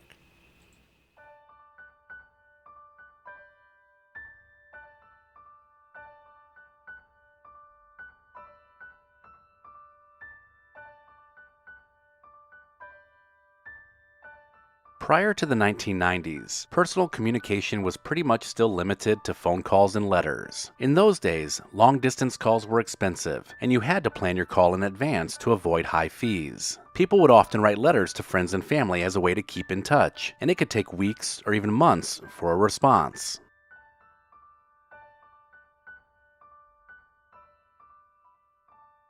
If you needed to find out information or learn something new, the only place to go was a library, a bookstore, or your outdated set of encyclopedias. There was no Google, no Wikipedia, and no instant access to information. You had to physically go somewhere, look through books, and hope they had the information you needed. Researching before the internet was a time-consuming task, as books were organized by subject and author, and you had to flip through pages upon pages to find what you needed.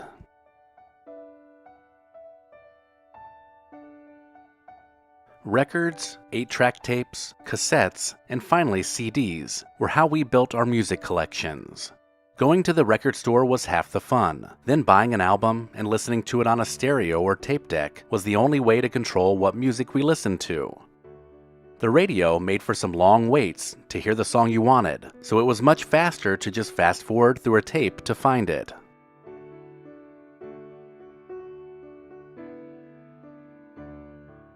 TV, movies, and video games were not instantly at our fingertips either. There were no streaming services, no online gaming, and certainly no YouTube. You had to rent a movie on VHS, or watch it on TV when it aired, commercials and all. You also had to physically go to an arcade to play video games, if you didn't have an expensive home gaming system. The selection of movies and TV was way more limited, and you had to rely on a programming schedule or a certain night of the week to watch your favorite show. If for some reason you had to miss it, taping it using a VCR was the only way to watch it later.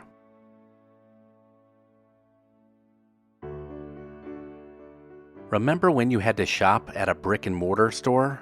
There was no Amazon, no online shopping, no home delivery, with the exception of pizza. You had to go to a store, physically look at a product, and pick it up off the shelf. If a store didn't have what you were looking for, you could go to another store, or wait until it was restocked. Shopping was a time-consuming task, which required the consumer to manually compare prices and products.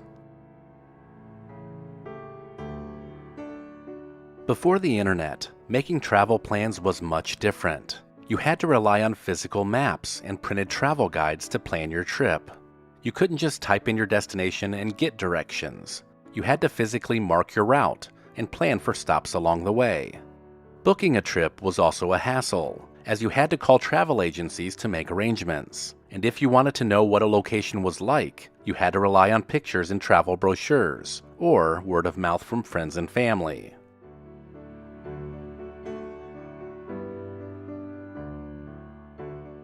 The idea of a game night prior to the internet meant board games, cards, and tabletop games for entertainment. These games required face-to-face interaction to play, and sometimes it encouraged communication and teamwork, as players would strategize and work together to win. There was no online games, so players had to actually be in the same room to play. This often led to fun and memorable moments that brought people closer together.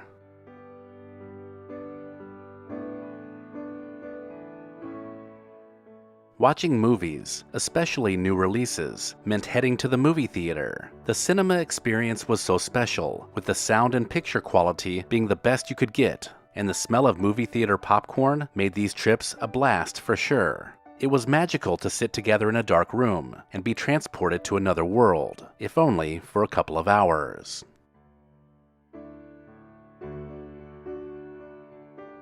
Cooking before the internet often meant relying on handwritten recipes, cookbooks, and word of mouth to make new dishes. People had to experiment with ingredients and rely on their own intuition to create something new. This often led to a greater appreciation of food and cooking, as people took the time to learn and understand different cooking techniques and ingredients.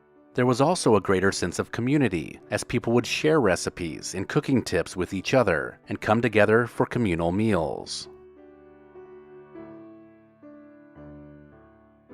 News was completely different before the internet. People relied on nightly news, newspapers, and magazines for their daily news, as there was no 24-hour news cycle or instant access to news updates. People would have to walk to a newsstand or subscribe to a newspaper that could be delivered to their door.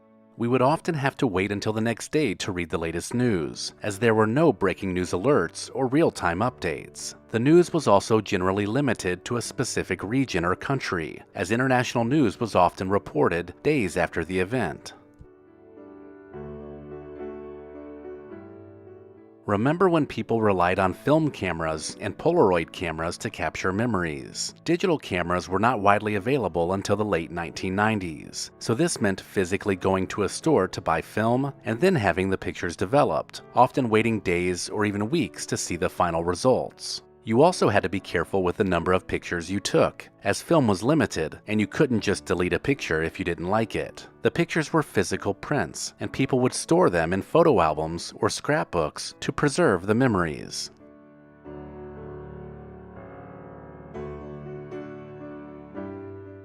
The ways in which we communicate clearly have been drastically altered. Handwriting letters or speaking to someone face-to-face has been replaced by texting. Physically writing the words or using a manual typewriter meant then using correction fluid to correct any mistakes. This created a greater sense of craftsmanship, and it was a time when people took pride in their penmanship or the speed that they could type out a letter with few mistakes.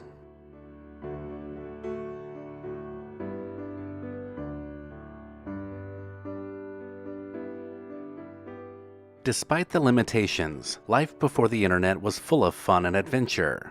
People made the most of what they had, and they cherished their personal connections, especially face-to-face interactions. Knowing your neighbors and actually answering the door when someone knocked was the way things were done back then. I hope this journey back reminded you of the simple things in life and how technology has altered our lives completely. Let me know in the comments if I missed anything, and maybe even consider supporting the channel over on Patreon.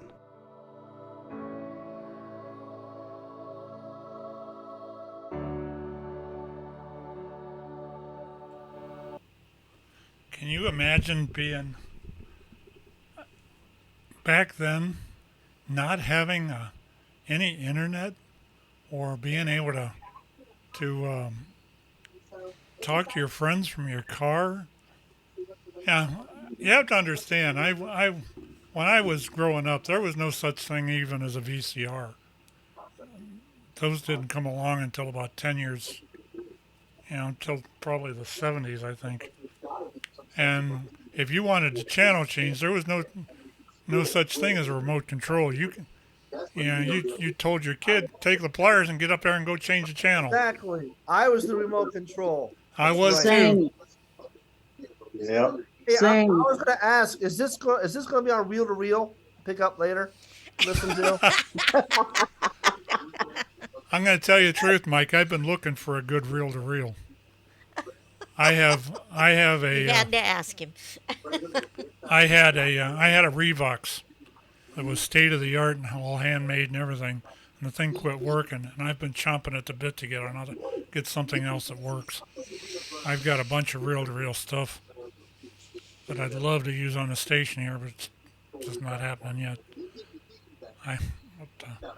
Anyway, I digress. Yeah, it'll be available on reel to reel, and we'll also use the modern technologies of Twitch and Twitter and all that kind of stuff. Well, I appreciate that walk back down memory lane. Could you imagine not having a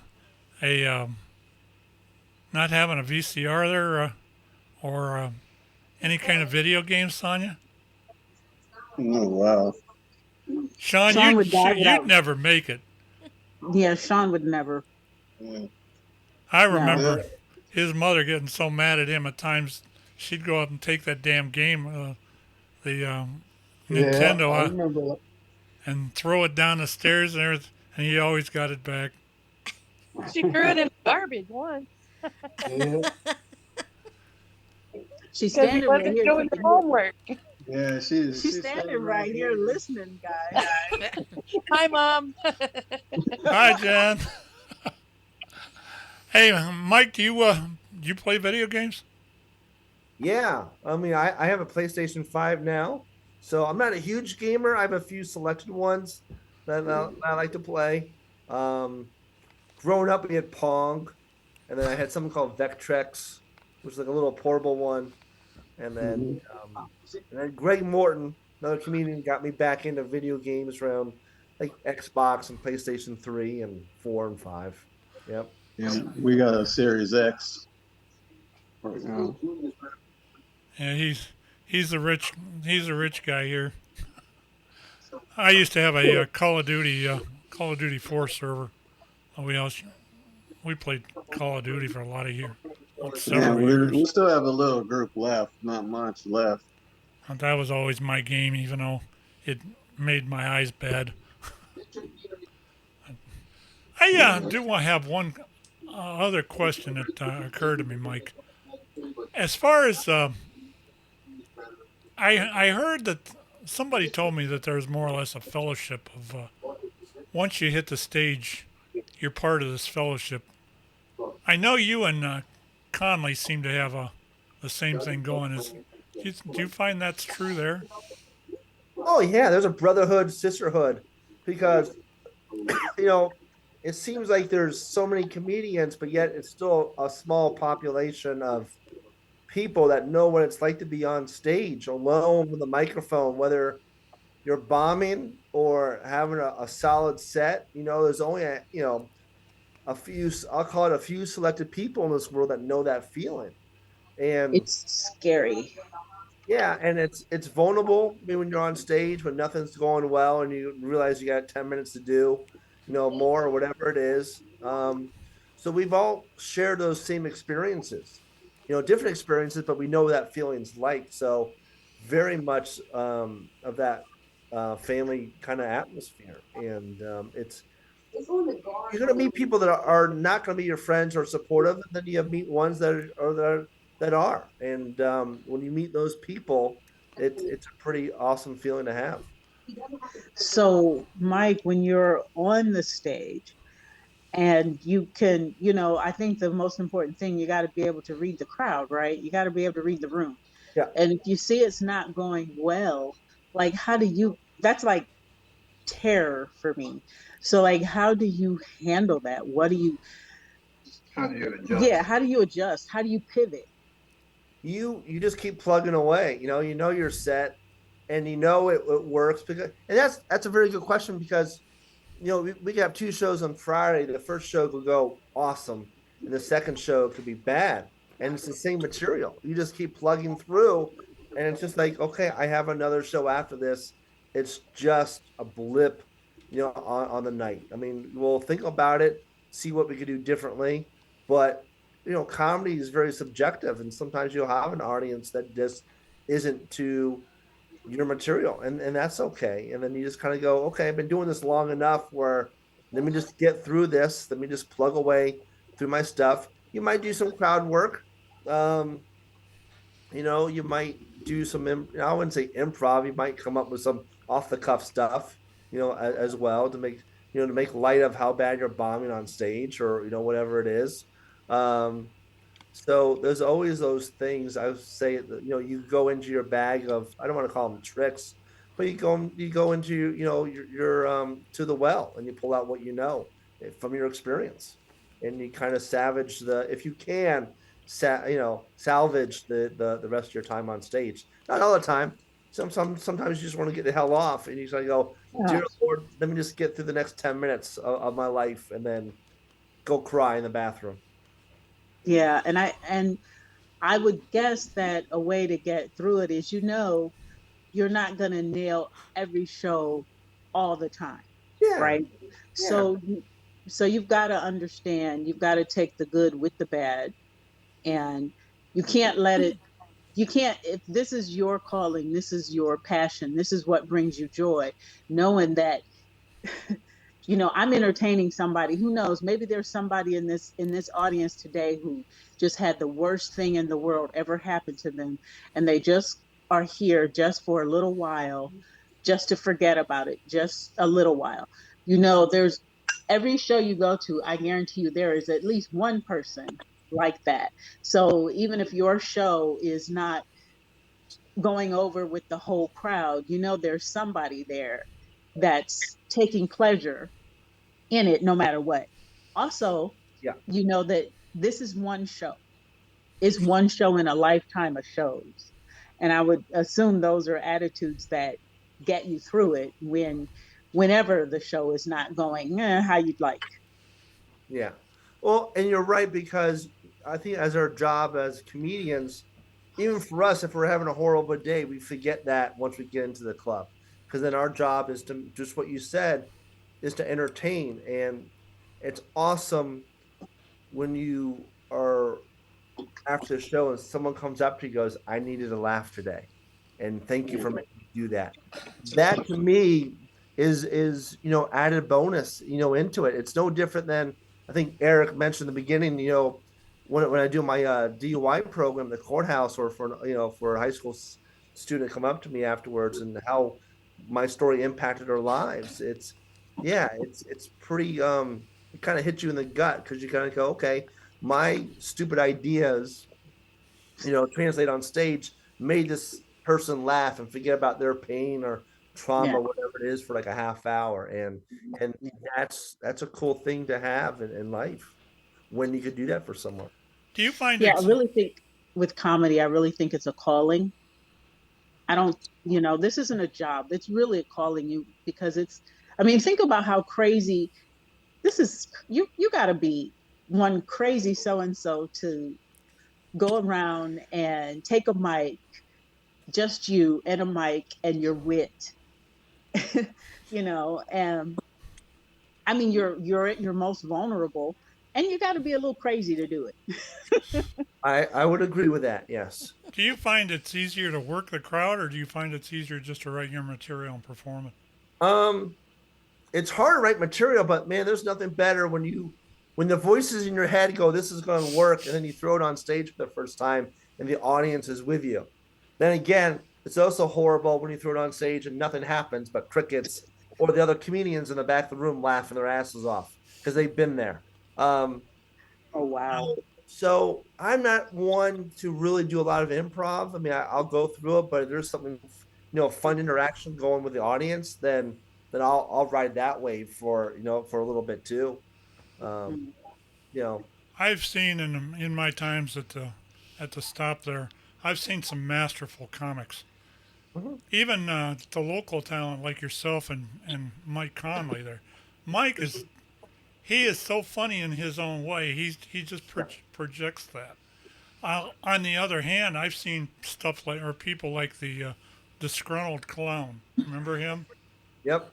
He that guy just loves to work his He audience. worked the crowd. He works the crowd like nobody's business.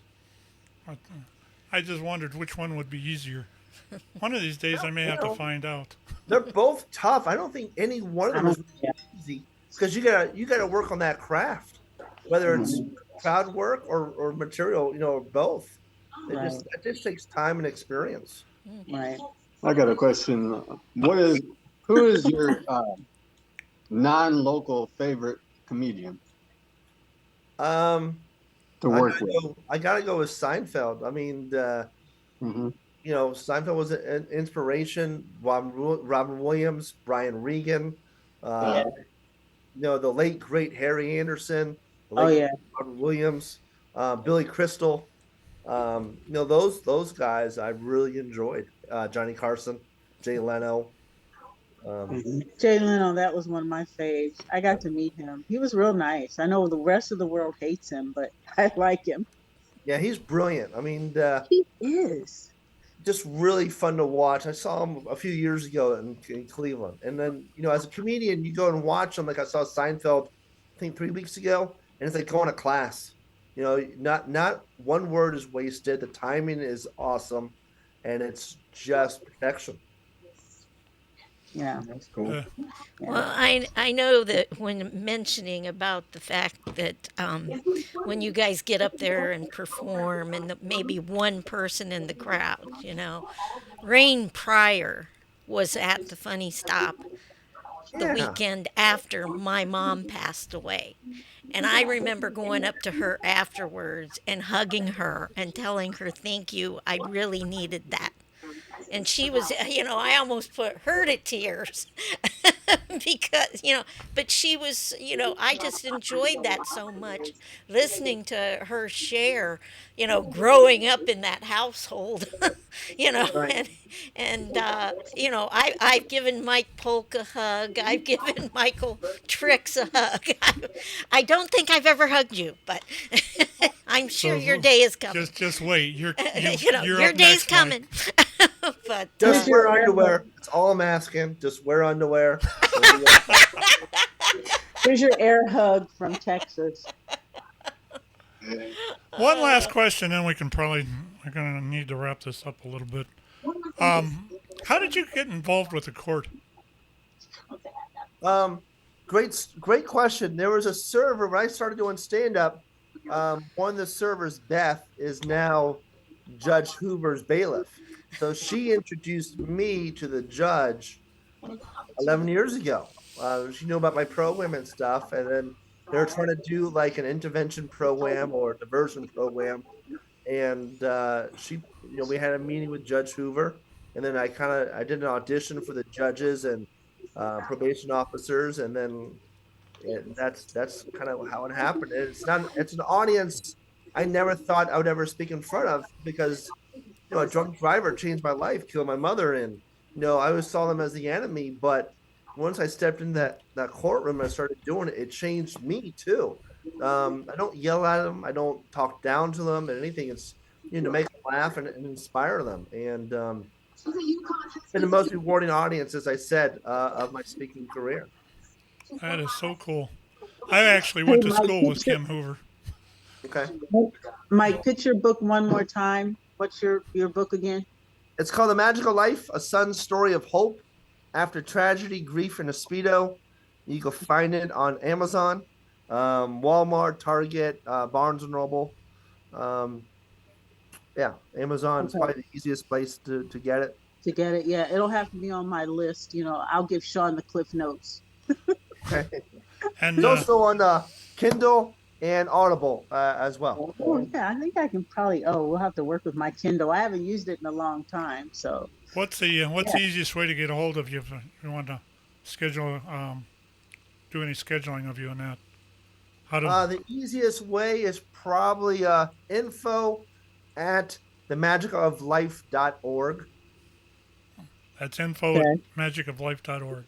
Yep. That's cool. Well, sir, I gotta really tell you, we had a blast tonight, and I'm glad that you took the time to be with us, man. I've been wanting to do this for a long time, and I've always every time we've been at the Funny Stop when you've been there, we've always enjoyed it. Good, thank you. It's been quite a pleasure on this end to have you here. Don't forget that thing we talked about. Keep me in mind. Reach out to me when you're ready to do it. Okay. I think that would be another awesome thing. I think we need to wrap it up for tonight, everybody. Anybody want to say goodbye? Well, thank you. All right, everybody, put your underwear back on. Nope, I'm going commando from now on. Thank you. Free fall it all the time. Thank you, Michael. Mirror and dance. I hope we didn't disappoint tonight. No, this was a lot of fun, and thank you for the Come back next week. As always, you are invited whenever you. Y'all come back now. You hear? Whenever you want to come back in, just let us know. We'll get you put in here. The link that you sent is the regular link we use for the show. So feel free to pop in when you want. Okay. Thanks. And thank you again. All right, guys. Everything. We will go ahead and close this up for this week. Thanks everybody that's tuned in for this comedy classic, I guess. And I do appreciate our guest, Michael Gershe. We'll see you all next week. Y'all behave yourself till then. Too. Yeah, Tuesday we got the Erik show.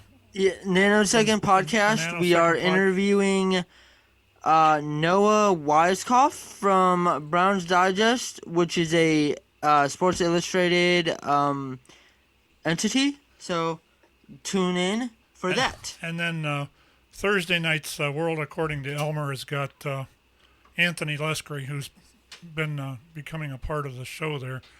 He'll be in talking about 10 meters ham thing that usually that's going to be a good show. One of Jerry's better shows. And then of course the Four Guys on Sports is kind of on hiatus for another week or so till Sean's able to get back in. Other than that, we'll be back next Sunday night. Thanks everybody for coming in. Have a great week and 7-3. And your underwear. We hope you enjoyed this presentation of Radioactive by the Crooked River Radio Network. See you again soon.